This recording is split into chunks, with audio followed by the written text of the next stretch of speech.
morning, students. Today we are going to study your grammar topic and very important topic of grammar, that is modals. So students, what are the modals? Modals are those auxiliary verbs or helping verb which indicate the mood or mode of a verb or an action. Okay, so it represents the mood of an action or mode of an action. Have you got it? So in other words, we can say modals verb is a type of an auxiliary verb that is used to indicate modality, that is likelihood, ability, permission, possibility. Have you got it? So one example is over here. Two of my friends can play guitar. So two of my friends play guitar. It's the ability of that my friends. So it is represented by modals.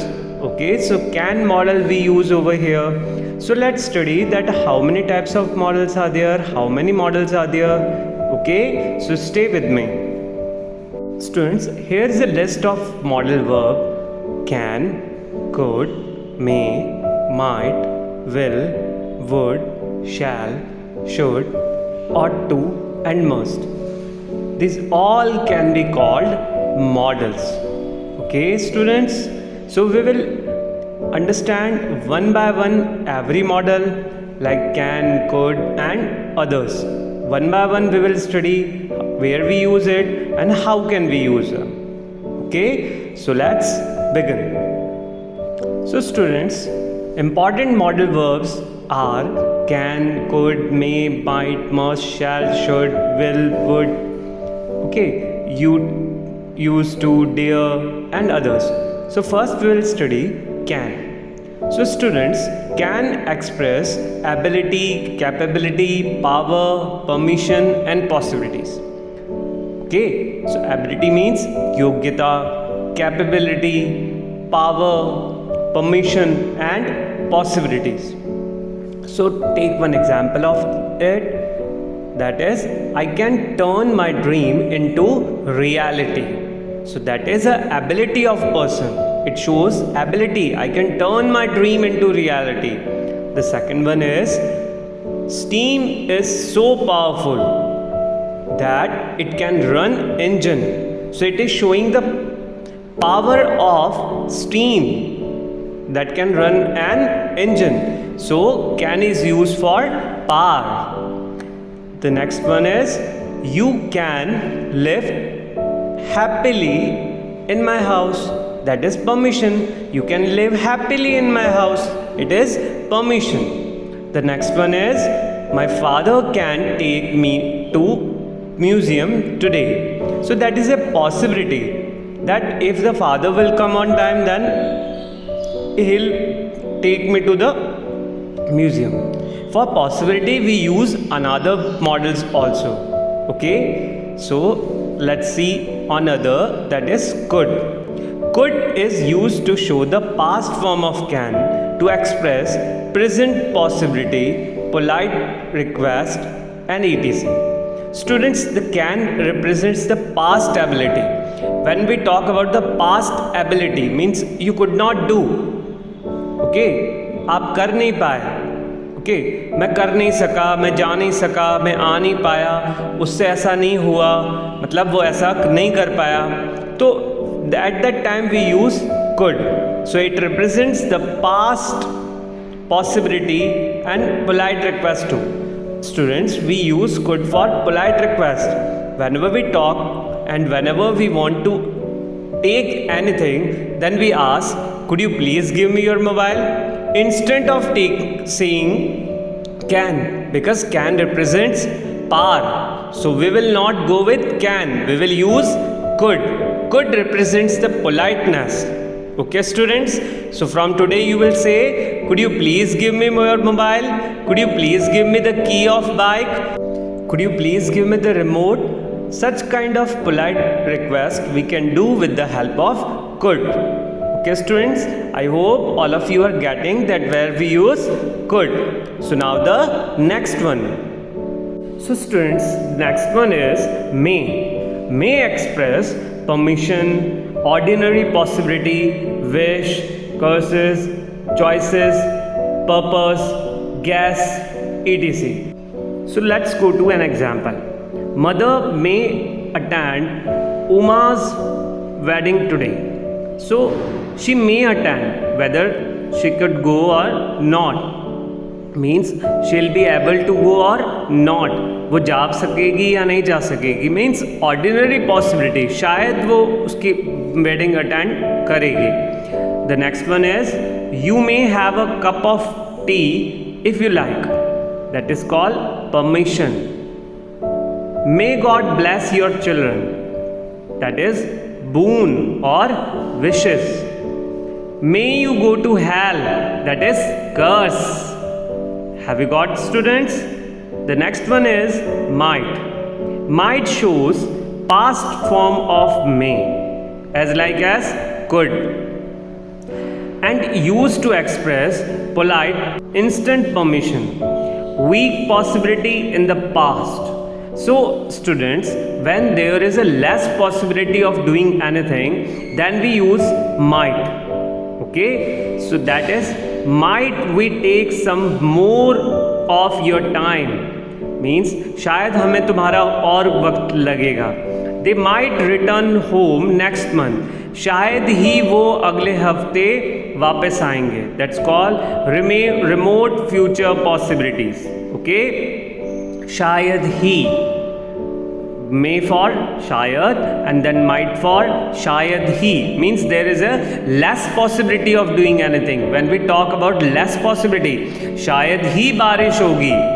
Okay, if the weather is sunny, then we can say shayad hi barish hogi. Okay, but weather is cloudy, then we say it may rain, shayad barish hogi. Have you got? The next one is must. Must is used to express obligation, compulsion, urgency and command.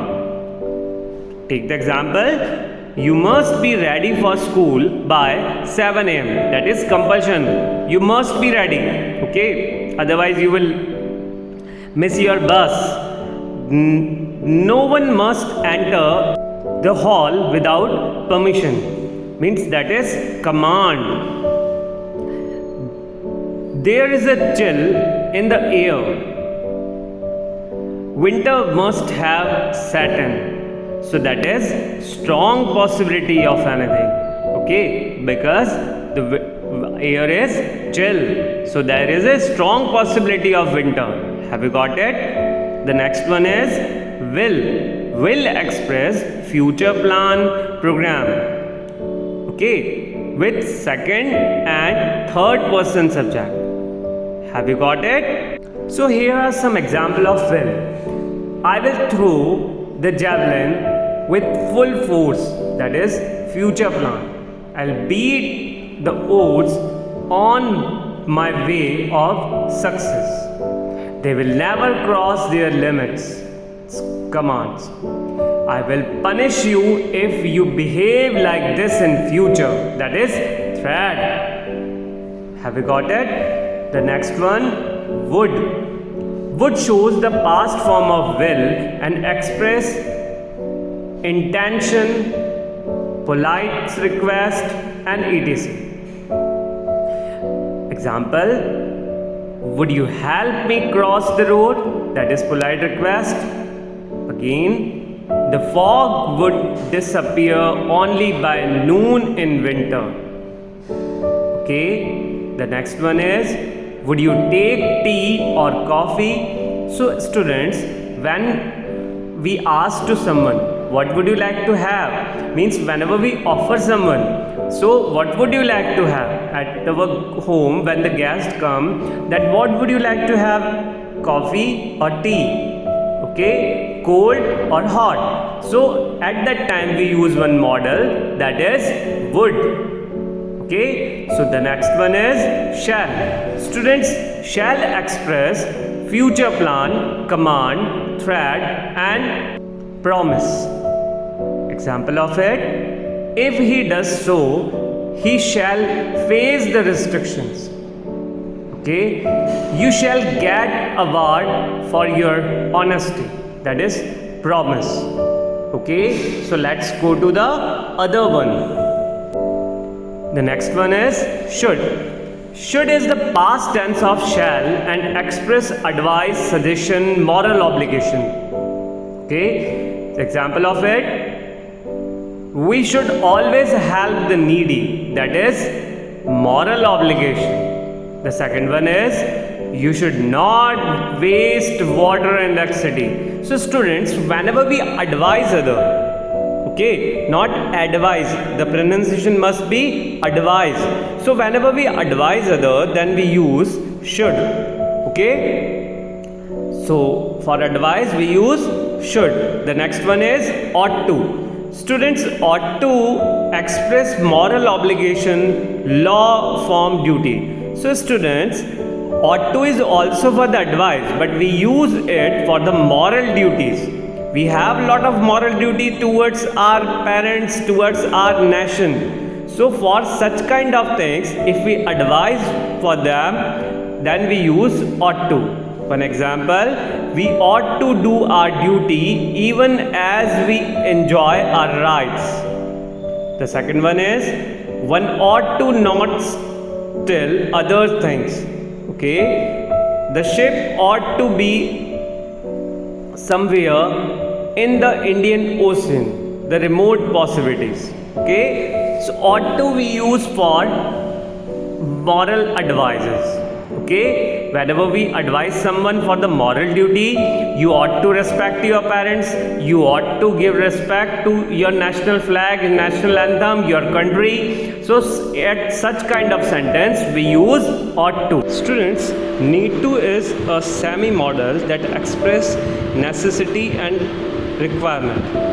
You need not to be worried about me, I'm quite well. Second one is used to.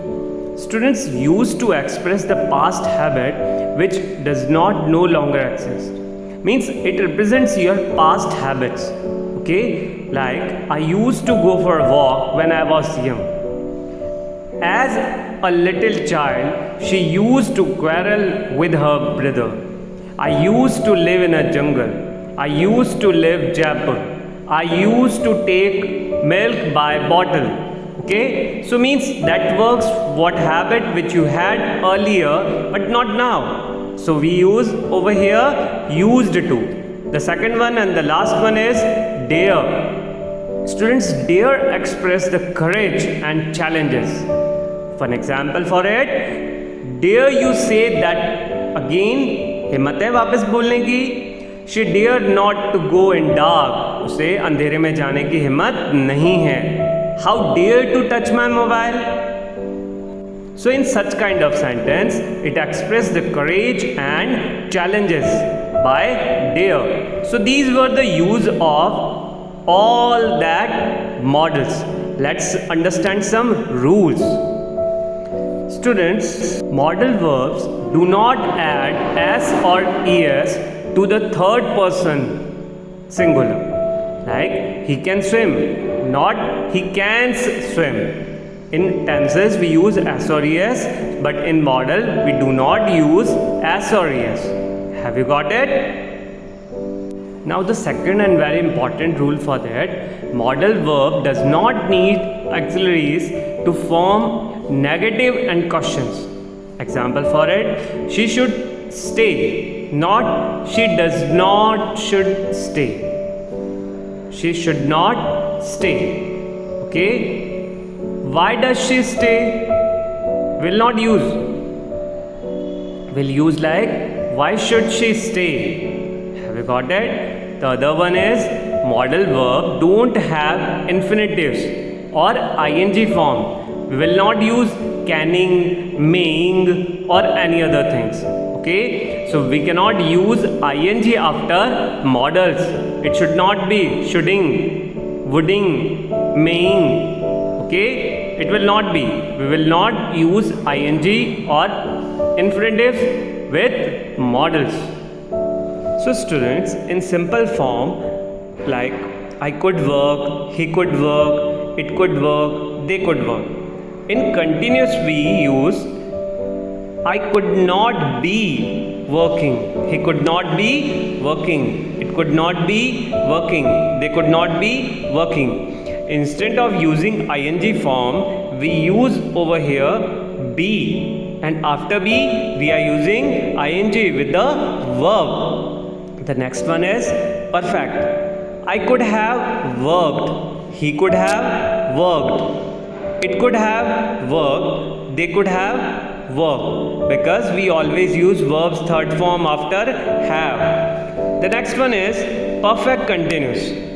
In perfect continuous, I could have been working. He could have been working. It could have been working. They could have been working. Means the ing is also there, and for the perfect, have is also there, and with the have we use been. It's the third form of be. So we use over here I could have been working. Okay, so that is your models. I hope all of you have understood that topic. So for exercise, I will give you the exercise in PDF. Thank you for watching.